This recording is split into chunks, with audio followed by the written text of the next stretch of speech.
In this talk, I will introduce our research on comparing the effectiveness of visual and audio wayfinding guidance on smart glasses for people with low vision.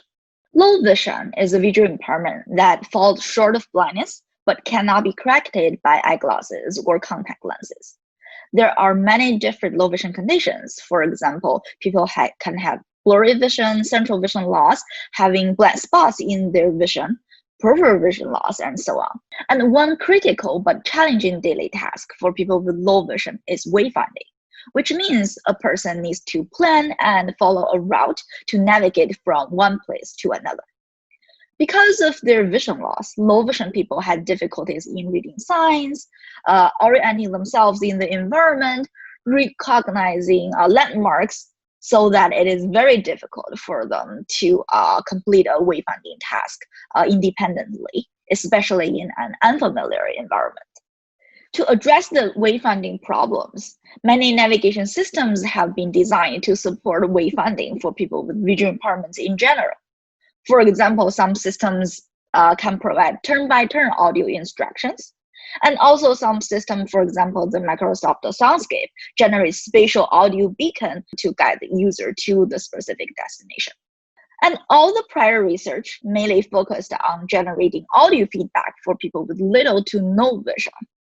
However, different from people who are completely blind, low vision people still have residual vision and they still actively use their vision during the navigation task. This means besides the traditional audio feedback, low vision people can also potentially benefit from visual feedback if the interface is accessibly designed. And the Smart Glasses platform has shown its great potential in addressing the wayfinding difficulties to people with low vision. With multiple embedded sensors such as the camera and GPS to locate the user's current position, smart glasses can immersively generate corresponding audio and visual feedback as wayfinding guidance to enable a low vision user to get to her destination independently. We thus want to seize this unique opportunity and design wayfinding technology on smart glasses for people with low vision. But how can we design such technology? What feedback should we provide? Since low vision people's visual ability is very complex and it ranges between blindness and foresight, so it is even not clear whether audio or visual feedback is more effective for this population in a wayfinding task. So, to inform the design of wayfinding technology, our research aims to address the fundamental question, which is, what feedback modality on smart glasses can best support low vision people in a wayfinding task?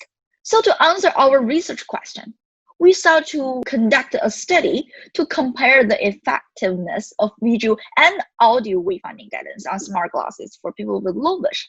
And then what exact visual and audio wayfinding guidance should we compare? And the good news is that there has been already the de facto standard wayfinding approaches for both blind and the sighted community. We thus started our exploration with these de facto standard approaches. So specifically, our audio guidance followed the de facto standard turn-by-turn audio instruction for blind people. And the design is based on prior navigation system for blind users called NavCog. And inspired by NavCog, we provided audio feedback for 3 types of wayfinding information, including first the distance to the next turn every 10 feet, and then the action at the turn the user should take. For example, turn left or turn right, and also the destination information such as the arrival at the destination and also the exact position of the destination. And moreover, our audio guidance is generated via spatial audio from the position of the next turn so that the user can better sense the direction that they should follow. For the visual guidance, we adapted the standard interfaces of iOS Google Maps to AR glasses. So similar with the highlighted route in the Google Maps, we generated a virtual path along a specific route so that the user can simply follow this virtual path to her destination. And we also designed a yellow star to indicate the exact position of the destination. and the star is large enough so that a low vision person can notice the existence of the star even at a far distance. And following the turn-by-turn instructions, we also visualized the distance to the next turn and also the actions at the turn on the smart glasses. Since low vision people have very different visual abilities, we also provide different design alternatives to support their different needs. One design is called floating window. It is a direct mapping from Google Maps direction instruction on the top bar. And we attach the action icon, such as the turning arrow, and the distance to the turn to the user's to the front of the user's eyes at about 2 meters ahead, like a floating window, and the distance updated each feet. We anticipate that this design would be very helpful for people with limited field of view because they could see this head-attached information all the time without scanning around.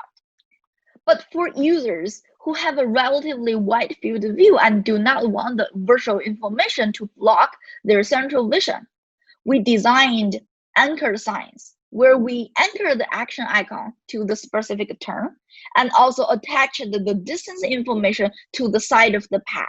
So it's more like a street sign, and we put the sign every 10 feet along the path to help the user better understand their current position. And the low vision user can select one of these two design options to customize their visual experience during our study. Okay, so now we have designed both the visual and audio guidance to present the wayfinding instructions. But how would these feedback modalities affect a low vision user's experience in a real-world wayfinding task? To answer this question, we conducted a user study to compare the effect of the visual and audio guidance on the low vision people's wayfinding experiences. Now, what should we compare? What metrics should we measure? So first, of course, we want to compare the most basic wayfinding performance, which is the wayfinding time, to measure how fast a user can arrive at the destination using different modalities. And also, we want to compare how many errors people make during this navigation process, since we want to enable the user to always follow the right route when using the specific wayfinding guidance. But beyond these basic performance, there are some other factors that are also very important for a real-world wayfinding task. For example, a wayfinding task in the real life is not simply walking from one place to another. There are usually some distractions. For example, people may need to look for landmarks, pay attention to the obstacles, and also talk to others. So we want to make sure that the user still has extra cognitive capacity to deal with these distractions during the navigation. We thus want to explore which feedback modality requires less cognitive load, thus the user can pay more attention to their surrounding and other tasks. And moreover, in many situations, people may want to memorize the environment, especially the places that they would visit frequently, so that they could navigate the same area next time more easily and independently. So that we also compare the user's mental map of a route after one navigation to see which feedback modality can enable the user to better understand and memorize the specific environment. Well, our study measured all of these metrics. For the sake of time, I'll only focus on the wayfinding time and also cognitive load in this talk. So with these questions and metrics in mind, we conducted a user study with 16 low vision participants. We also introduced a secondary task as a distraction to measure the cognitive load of the different feedback modalities. And we used an N-bag task, which is a measure for people's working memory. In an N-bag task, participants need to monitor a series of stimuli and respond when the current stimulus matches the one that was presented N steps before in the series. And this type of task is often used in prior HCI research as a secondary task to induce cognitive load. Specifically, in our study, we designed a tactile version of the n-back task on a smartwatch. And the reason we use the tactile stimuli is because we want to avoid conflicts with the audio and visual wayfinding guidance. We designed 3 vibration patterns as a stimuli in the n-back task, and in each trial, we generated a series of vibration stimuli, and each stimulus was randomly selected from the 3 vibration patterns.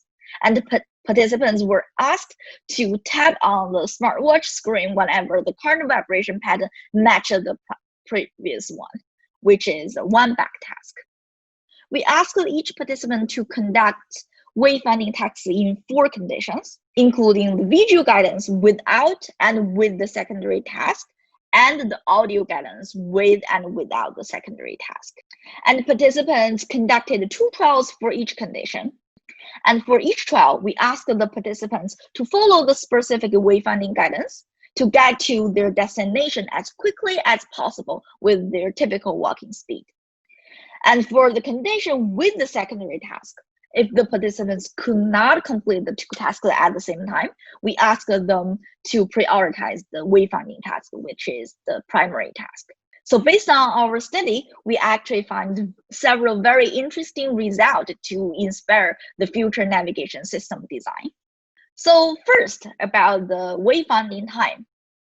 So in our study, well, we did not find any significant difference in wayfinding time between the 2 feedback modalities across all participants.